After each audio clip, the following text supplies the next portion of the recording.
السلام علیکم ورحمۃ اللہ تعالیٰ وبرکاتہ۔ حاضرین، آج کی یہ ویڈیو میں ان لوگوں کے تعلق سے بنا رہا ہوں جو لوگ پان پڑیا سگریٹ کا استعمال کرتے ہیں اور اس سے کوئی گناہ نہیں جانتے ہیں، بلکہ مجھ سے کئی بھائیوں نے یہ سوال بھی پوچھا ہے کہ کیا پان پڑیا استعمال کرنے سے کیا انسان کا وضو ٹوٹ جاتا ہے؟ تو یہ ویڈیو میں انہی کے لیے خاص کر کے بنا رہا ہوں۔ آپ بھی سنیں، اپنی زندگی میں تبدیلی لائیں اور دوسروں تک یہ بات پہنچائیں۔ سب سے پہلے تو ہمیں اس بات کو سمجھنا ہے کہ وضو توڑنے والی جو چیزیں ہیں وہ لگ بھگ 12 چیزیں ہیں۔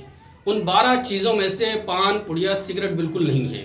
اگر کوئی انسان وضو کرنے کے بعد سگریٹ کو پیتا ہے اور پان کھاتا ہے یا پڑیا کا استعمال کرتا ہے، گٹکے کا استعمال کرتا ہے، تو اس کا وضو نہیں ٹوٹتا۔ البتہ وضو مکروہ کے قریب جا سکتا ہے، لیکن وضو اس سے نہیں ٹوٹے گا آپ کا۔ اگر کسی انسان نے سگریٹ کا استعمال کیا ہے تو اس کو چاہیے کہ جب تک کہ وہ سگریٹ کی بو اس کے منہ میں باقی ہے تب تک کہ اللہ کے گھر میں قدم نہ رکھے۔ اب میں آپ کے تعلق سے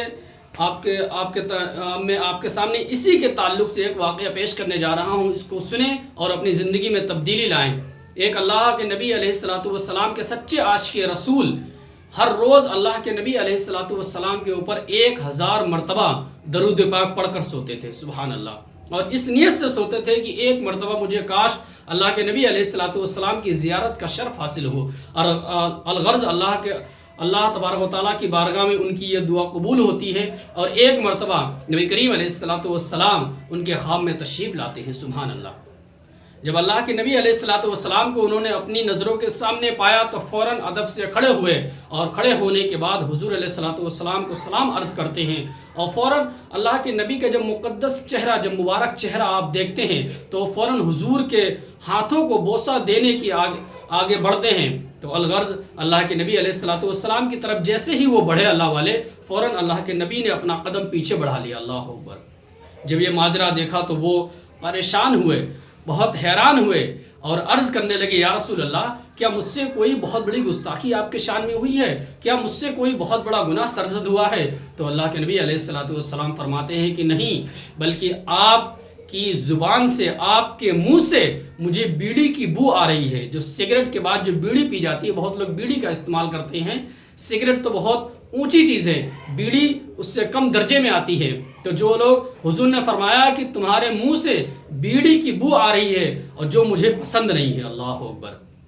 جب یہ سننا تھا کہ وہ بہت زار و قدار رونے لگے، اور رونے کے بعد جب یہ واقعہ لوگوں کے بیچ آیا تو ان سے کسی نے پوچھا کہ آخر آپ بیڑی جو استعمال کرتے تھے وہ دن میں کتنی بار پیتے تھے؟ اب سننے والی بات ہے حضرات، جو لوگ پان پڑیا روزانہ استعمال کرتے ہیں، 10 20 50 روپے کا کھا جاتے ہیں، سگریٹ پی جاتے ہیں، پوری ڈبیاں ختم کر دیتے ہیں اور انہیں احساس تک نہیں ہوتا ہے۔ آج یہ انہی کے تعلق سے ویڈیو ہے۔ ان سے کسی نے پوچھا اللہ والے سے کہ آخر آپ دن میں کتنی مرتبہ بیڑی کا استعمال کرتے تھے؟ تو وہ کہتے ہیں کہ میں سال میں 1 دفعہ بیڑی پیتا تھا، اللہ اکبر۔